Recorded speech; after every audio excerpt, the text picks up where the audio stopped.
बिस्मिल्लाहिर्रहमानिर्रहीम। मैं उतार ढिंडसा और आप देख रहे हैं टीडी डिजिटल। किसानों का प्रोटेस्ट इंडिया में ऐसे लगता है कि अब वो सीक्वेंस से निकल के उसने एक सीरीज़ की शक्ल इख्तियार कर ली है। और हमने भी प्रोग्रामिंग तो पहले इसकी इम्पोर्टेंस देख के इस पे प्रोग्राम करना शुरू किया, और अब लगता है कि ये हमारा भी सीक्वेंस से निकल के सीरीज़ में आ रहा है। और इसकी इम्पोर्टेंस इतनी है कि अब प्रोग्राम में हम आगे जिक्र भी करेंगे कि international communities railing behind it, और गवर्नमेंट भी वहाँ पे फ़िज़िकल टफ मेजर्स ले रही है, इंक्लूडिंग 6 लेयर्स की 6 layered barricades and what not.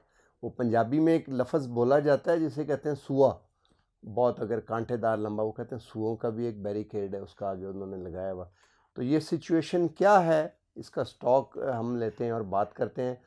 आज एक दफ़ा फिर हमारे साथ डॉक्टर आबिद क़य्यूम सुलैरी मौजूद हैं। डॉक्टर साहब, वेरी वार्म वेलकम। थोड़ा सा हम बताएं कि इस वक्त सिचुएशन क्या, let's take stock of the situation first. देखिए, वो जो इंडिया के रिपब्लिक डे पे जो रैली के बाद से सिचुएशन एकदम चेंज हुई, और उस वक्त बज़ाहिर लग ये रहा था कि शायद वो जो प्रोटेस्टिंग फार्मर्स को जो सिंपथी मिल रही थी एक न्यूट्रल सेगमेंट से, वो शायद सिंपथी मिलना बंद हो जाएगी, क्योंकि वो रैली जो थी थोड़ी सी उसमें वायलेंट हो गई, वायलेंस आ गई थी।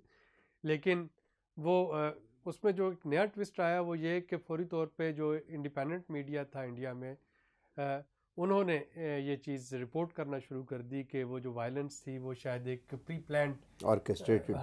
ऑर्केस्ट्रेटेड किस्म की वायलेंस थी, जो कि शायद जो प्रोटेस्टिंग फार्मर्स थे उनके अंदर डिवीजन पैदा करने की एक कोशिश जो है वो की गई थी। और उसके बाद यह तो नहीं कि वो सपोर्ट जो 100% मिल रही थी प्रोटेस्टिंग फार्मर्स को वो मिलती रही। फॉर एग्जांपल आम जो आदमी पार्टी है, उनकी तरफ से इसका आया कि जी चूँकि अब ये वायलेंट हो गए हैं तो लिहाजा हम उस तरीके से उसकी हमायत नहीं कर सकेंगे। लेकिन जो रिएक्शन आया था यूनियन गवर्नमेंट की तरफ से इस सारे सिलसिले के बाद, उस रिएक्शन ने एक नया स्टिर पैदा कर दिया सिचुएशन में। रिएक्शन ये हुआ कि फौरी तौर पे वो जहाँ जहाँ पे प्रोटेस्टर्स जो थे धरने दिए बैठे थे, उनको नोटिस दिए गए कि वो जगह जो है वो खाली कर दें। वहाँ पे इलेक्ट्रिसिटी, पानी की सप्लाई, इंटरनेट ये बंद कर दिया गया, उनका घेराव कर लिया गया। पुलिस जो है जहाँ जहाँ पे बीजेपी गवर्नमेंट थी वहाँ पे फार्मर्स के ख़िलाफ़ पुलिस ने केसेस शुरू कर दिए। पंजाब में चूँकि बीजेपी गवर्नमेंट नहीं है, वहाँ पे नेशनल इन्वेस्टिगेशन एजेंसी ने केसेस रजिस्टर्ड करना शुरू कर दिए।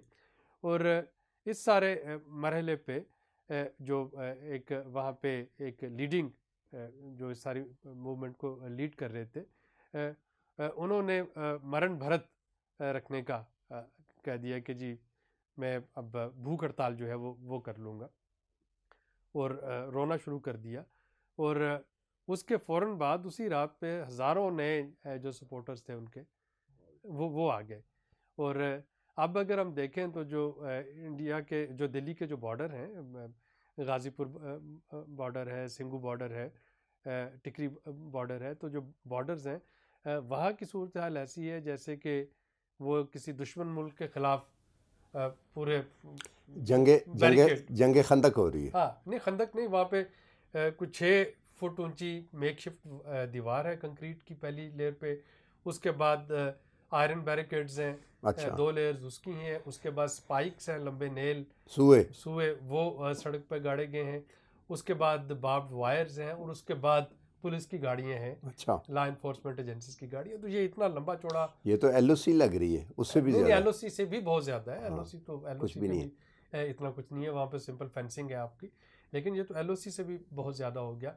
और ये सारी सिचुएशन जब इसकी पिक्चर्स जो थी वो वायरल हुई, तो रिहाना जो कि जो मशहूर पॉप सिंगर हैं, उन्होंने कल इसके ख़िलाफ़ ट्वीट किया। उसके बाद जो क्लाइमेट एक्टिविस्ट हैं ग्रीटा थनबर्ग स्वीडन की, उन्होंने इस पर ट्वीट कर दिया। और ना सिर्फ ये कि इन दो के ट्वीट वायरल होने से पूरी इंटरनेशनल कम्युनिटी, बल्कि इंग्लैंड में 1 लाख सिग्नेचर्स इकट्ठे हो गए हैं, और अब ब्रिटिश पार्लियामेंट में इसको डिस्कस किया जा रहा है। यूएस की तरफ से कहा गया और जोर दिया गया कि ये जो इंटरनेट ब्लॉकेज है ये फ्रीडम ऑफ एक्सप्रेशन के ख़िलाफ़ है और डेमोक्रेसी के ख़िलाफ़ है। तो इस वक्त की जो ताज़ा तरीन सूरत हाल है वो ये है कि वहाँ पे बहुत से एरियाज़ में अब इंटरनेट सर्विस जो है उसको बहाल कर दिया गया है। लेकिन ये जो एक इंटरनेशनल कम्युनिटी की तरफ से जो रिएक्शन हुआ, मेरा नहीं ख्याल कि मोदी गवर्नमेंट इसको इस तरीके से फोर्स कर पा रही थी।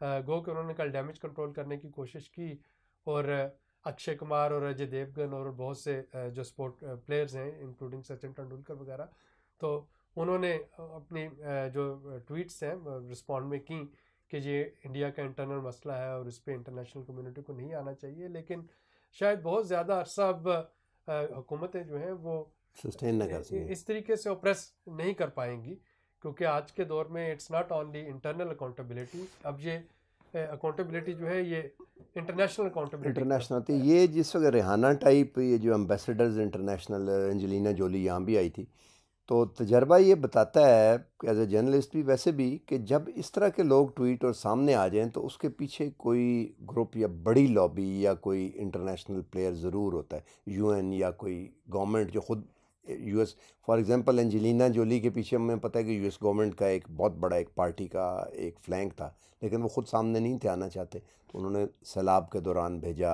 यहाँ पे 2010 के फ्लड्स में। तो आप समझते हैं कि कोई इस किस्म का कोविटेड सा या बिहाइंड द सीन कोई बड़ी गवर्नमेंट पीछे आके या कोई खड़ा हो? मेरा नहीं ख्याल कि ऐसा है। देखिए, ये एक इशू जो है ये ह्यूमन राइट इशू के तौर पे इस वक्त लिया जा रहा है, फ्रीडम ऑफ एक्सप्रेशन के इशू के तौर पे लिया जा रहा है, और पूरी दुनिया जो है उसमें इस वक्त एक अनसेड अनएक्सप्रेस्ड रिजेंटमेंट पाई जाती है कॉरपोरेशंस के खिलाफ, बिल्कुल कैपिटलिज्म के खिलाफ। बिल्कुल। तो अगर आप देखें तो ये एक वेव जो है ये चल रही है कि जी कैपिटलिस्ट जो हैं, बड़ी कॉरपोरेशन जो हैं वो आती हैं, खा जाती है और वो आके बिल्कुल ठीक कह रहे हैं, छोटे फार्मर्स को डिस्प्लेस कर देती हैं। इस वक्त केस क्या है? केस ये है ना कि आपके इंडिया का इस वक्त जो टोटल कल्टिवेबल एरिया जो है उसका 86% छोटे फार्मर्स के पास है, और छोटे फार्मर की डेफिनेशन ये है कि उनकी जो लैंड होल्डिंग है 5 एकड़ से कम है या 2 हेक्टेयर से कम है। अब 5 एकड़ से कम का जो वहाँ पे काश्तकार है, जो फार्मर है, तो जाहिर है वो सब्सिस्टेंस फार्मर के तौर पे गिना जाता है कि उसके पास सिर्फ इतना ही होता है कि अपनी ज़रूरत के लिए पैदा कर ले, अपने घर के अखराजात जो है उनको मीट कर सके।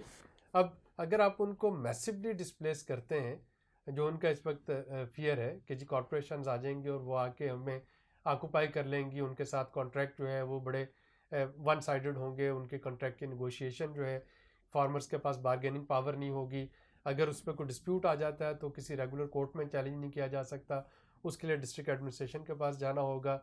और एक छोटा किसान, यानी आप देखिए हिंदुस्तान, पाकिस्तान, बांग्लादेश के तनाज़ुर में कि एक छोटे किसान की ये और एक बड़ी कॉरपोरेशन कोई रिलायंस है, क्या बसात है, तो वो डीसी के पास या एसी के पास या डिस्ट्रिक्ट मजिस्ट्रेट के पास जाना होगा, तो छोटा किसान बेचारा तो अंदर ही नहीं जा पाएगा, पटवारी को नहीं फेस कर सकता, तो वो वहाँ पे कहाँ पे जाकर डिस्प्यूट जो है वो अराइज कर सकेगा। तो उनके इस तरह के जो फियर्स हैं, और इंडियन गवर्नमेंट के पास मेरा ख्याल है कि एक चांस था डैमेज कंट्रोल का। 1 फरवरी को उनका जो बजट सेशन था, जिसमें कि उनका फेडरल बजट, जिसको यूनियन बजट कहा जाता है, वो अनाउंस किया गया, तो उसमें 9 पॉइंट्स दिए गए हैं एग्रीकल्चर सेक्टर की प्रमोशन के लिए, लेकिन उसको भी फौरी तौर पे अपोजिशन ने भी और फार्मर्स ने भी, क्योंकि उसमें कोई भी एक ऐसा पॉइंट नहीं उन 9 पॉइंट्स में से जो कि फार्मर्स की ये जो डिमांड्स थी इनमें से किसी एक को वो एड्रेस कर रहा होता या उन्हें कंसोल कर सकता, या उन्हें कंसोल कर रहा होता, तो उसकी वजह से भी मेरा ख्याल है कि इंडियन गवर्नमेंट ने एक अपॉर्चुनिटी जो है वो मिस की है। और मेरा ख्याल है ब्रेक लेते हैं, थोड़ी यहाँ लेते हैं एक छोटी सी ब्रेक, और ब्रेक के बाद हम कुछ और चीज़ें डिस्कस रहेंगे हमारे साथ।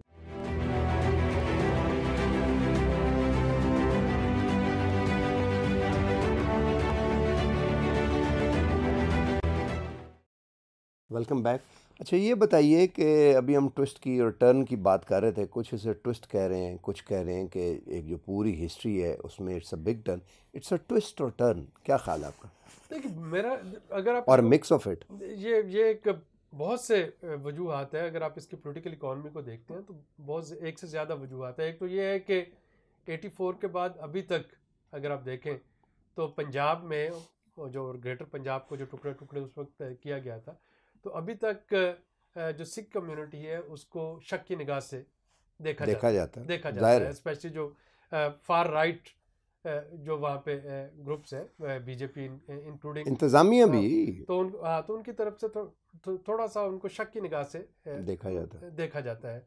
अब ये एक इत्तेफाक है कि ये मूवमेंट जो है ये नॉर्दर्न इंडिया से शुरू हुई है, पंजाब और हरियाणा और यूपी वगैरह से। मेजॉरिटी ज़ाहिर है वहाँ पे सिख मज़हब के मानने वाले हैं, उसमें हिंदूज भी हैं, ये नहीं कि ये सिर्फ सिख कम्युनिटी है, पंजाबी हैं और पंजाबियों में हिंदू भी हैं। और उसके बाद जब आप हरियाणा के किसानों को लेते हैं तो उसमें भी मिक्स्ड रिलीजन है। लेकिन इसको गवर्नमेंट ने जब ट्राई की खालिस्तान का रंग देने की, कि शायद ये खालिस्तान जो था उसकी मूवमेंट के आड़ में ये कुछ हो रहा है, और निशान साहब को भी उस वक्त खालिस्तान के झंडे के तौर पे कुछ झूठ बोलने की कोशिश इंडियन चैनल्स ने जब पोर्ट्रे करना शुरू किया तो ये डिवीज़न जो है ये बढ़ गई। तो इस वक्त जो एक सेनर एलिमेंट है इंडिया में, एक कसीर तादाद, वो फार्मर प्रोटेस्ट जो है उसकी हामी, अगर वो फार्मर्स की डिमांड की हामी नहीं तो कम से कम इस चीज़ की हामी ज़रूर है कि इस चीज़ को निगोशिएट करके रिजॉल्व किया जाना चाहिए इस पे म्यूचुअल बेनिफिट पे। अच्छा, आप क्या समझते हैं कि अगर जो यूनियन फेडरल गवर्नमेंट जिसे यूनियन गवर्नमेंट कहती हैं वो टोटली फेल हो जाती है, बिल्कुल बोर डाउन करती है फार्मर में, तो ये इंडिया की लिए लॉन्ग रन में अच्छा होगा? और अगर इस वक्त फेडरल गवर्नमेंट जीत जाती है तो ये इंडिया के लिए बुरा होगा? आप क्या समझते हैं? देखिए इससे या ये मिक्स है इससे हमें 3 लेसन जो है वो नज़र आते हैं। पहली बात तो ये है, मैं नहीं समझता कि शायद यूनियन गवर्नमेंट जो है इस पे बोर्ड ऑन करेगी, नहीं करेगी क्योंकि अगर हम मोदी का रिकॉर्ड देखते हैं तो खा वो आर्टिकल 370 को रिवोक करना था, या वो गुजरात के इलेक्शन भी थे उससे पहले, या वो शाहीन बाग वाला जो सिटीजनशिप के पे जो प्रोटेस्ट थे, या जवाहरलाल नेहरू यूनिवर्सिटी में स्टूडेंट्स का जो प्रोटेस्ट था, या अब वाला जो प्रोटेस्ट है। तो एक चीज़ आपको सामने नज़र आती है कि इस वक्त जो नेशनल डेमोक्रेटिक अलायंस है जिसका बीजेपी लीड कर रही है, जिसकी इस वक्त फेडरल गवर्नमेंट है, तो वो अददी लिहाज से इतनी मजबूत है पार्लियामेंट में कि मेरा नहीं ख्याल कि वहाँ पे वो इसको कोई हिल भी सकता है, को बोर्ड ऑन करेगी इस पे। अब होगा ये कि ये जो स्टबरनेस है इस वक्त बीजेपी गवर्नमेंट की, और वो जो एक उन्होंने हेस्टी लेजिस्लेशन लेके आए, एक ही दिन में लेजिस्लेशन जो अप्रूव करवा ली, उसको राज्यसभा जो अपर हाउस होता है, सेनेट होता है, वहाँ से अपोजिशन ने वॉकआउट किया, प्रोटेस्ट किया कि इस पर डिस्कशन की, डिबेट की इजाज़त नहीं दी जा रही बिल पे, और उन्होंने पीछे से रीडिंग करके वो तीनों बिल फटाफट पास करवा लिए। तो वो जो एक हेस्ट में उन्होंने बिल पास करवाए, और जो स्टबरनेस का इस वक्त जो मुजाहरा कर रही है वफाकी हुकूमत वहाँ पे, और जो इस वक्त जो कंसेंसस बिल्डिंग की कोशिश नहीं की जा रही, यानी अव्वल तो इस किस्म के जब आप चेंज बिल्डिंग प्रोसेस में आते हैं तो चेंज मेकिंग जो है उसके लिए आपको स्टेक होल्डर्स को एतमाद में लेना पड़ता है, इट्स अ ग्रेजुअल प्रोसेस। एक चीज़ जो कि कई दहाइयों से चली जा रही है, आप उसको ओवरनाइट रद्द नहीं कर सकते, और इसमें स्टेट गवर्नमेंट भी एक स्टेक होल्डर है। और सिर्फ मैं बताता चलूँ कि पंजाब का जो रेवेन्यू पिछले साल का था 2019 का, सिर्फ ये गला मंडियों से कमीशन से वो 10 से 11 बिलियन डॉलर था, 10 to 11 पंजाब का या हरियाणा? पंजाब सिर्फ मतलब ये चंडीगढ़ वाला पंजाब जो है, जी तो सिर्फ पंजाब गवर्नमेंट का, चंडीगढ़ यूनियन टेरिटरी में आता है, वो आता है जाहिर है। तो ये जो पंजाब का जो रेवेन्यू था, पंजाब का रेवेन्यू 10 से 11 बिलियन डॉलर था। 19 मिलियन मैट्रिक टन गंदम जो है वो वहाँ से खरीदी गई थी सिर्फ पंजाब से। तो ये उसमें स्टेट गवर्नमेंट जो है वो एक स्टेक होल्डर है, उसमें आड़ती स्टेक होल्डर हैं जिनका 2 से 2.5% कमीशन होता है, उसमें ये फार्मर्स जो हैं ये स्टेक होल्डर्स हैं, उसमें अपोजिशन पार्टीज हैं। तो चेंज मैनेजमेंट के लिए इन सब को इत्मीनान में लिया जाना जरूरी है। अच्छा पोटे, आप क्या समझते हैं कि 2 चीज़ें क्विकली, वक्त क्योंकि ख़त्म हो रहा है, एक तो ये कि अब अगले आने वाले जो महीने नहीं हफ्ते हैं चंद, इसमें आप इसे क्या देखते हैं, और दूसरा कि अगर सेनेटी ने प्रिवेल करना है तो क्या होना चाहिए? देखिए अभी 6 फरवरी की कॉल दी हुई है इन्होंने पहिया जाम हड़ताल की, तो 6 फरवरी को 3 घंटे के लिए पहिया जाम हड़ताल जो है मुजाहिरीन ने पूरे इंडिया में उसकी कॉल दी, पूरे इंडिया में। हाँ, और अब हमें देखना है कि उसको वो जो चक्का जाम जो वो कहा है उन्होंने वो कितना कामयाब होता है।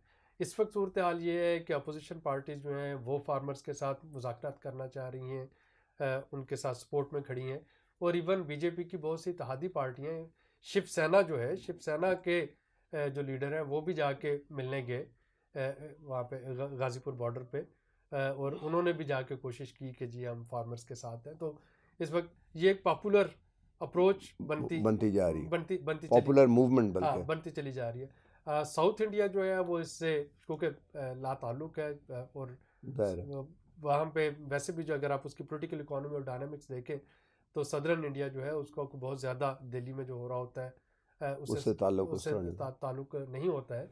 लेकिन अदरवाइज इसकी अब जो कंक्लूजन जो है ये एक्चुअली अब इम्पैक्ट करेगी agriculture reforms in south Asia, any future agriculture reform in south Asia. तो एक फ़र्द वाहद की ज़िद की वजह से, कंसेंसस ना लाने की वजह से, या हेस्ट में लेजिस्लेशन करवाने की वजह से, इस बात से कोई शक नहीं है कि एग्रीकल्चर रिफॉर्म बहुत ज़रूरी है, और सिर्फ इंडिया में नहीं, पाकिस्तान में भी ज़रूरी है, बांग्लादेश में भी ज़रूरी है। तो साउथ एशिया में एग्रीकल्चर रिफॉर्म जो है वो ज़रूरी है। लेकिन जब आप उन रिफॉर्म्स को एक इम्पोज करेंगे, टॉप डाउन अप्रोच के जरिए इम्पोज करने की कोशिश करेंगे जैसे कि इंडिया में इस वक्त की जा रही है, तो उसका नतीजा ये होगा कि बाकी तमाम हुकूमतें भी रिफॉर्म के बारे का नाम लेते हुए डरेंगी, 10 दफ़ा सोचेंगी, और ये मेरा ख्याल है कि कलेक्टिव लॉस है इस रीजन का, इस थोड़ी सी एक शख्स की नाकबंदी की वजह से। चलें जी, बहुत बहुत शुक्रिया, वक्त था तुम्हें इस पे मेरा ख्याल है, लगता है कि हमें और प्रोग्राम भी करने चाहिए। अभी इसके साथ ही आज का प्रोग्राम का वक्त ख़त्म हुआ। हमें अपनी राय दीजिए और प्रोग्राम की साइट पे आकर राय दें ताकि उस पर एक इंटरेस्टिंग डिस्कशन हम फिर जनरेट कर सकें। अल्लाह।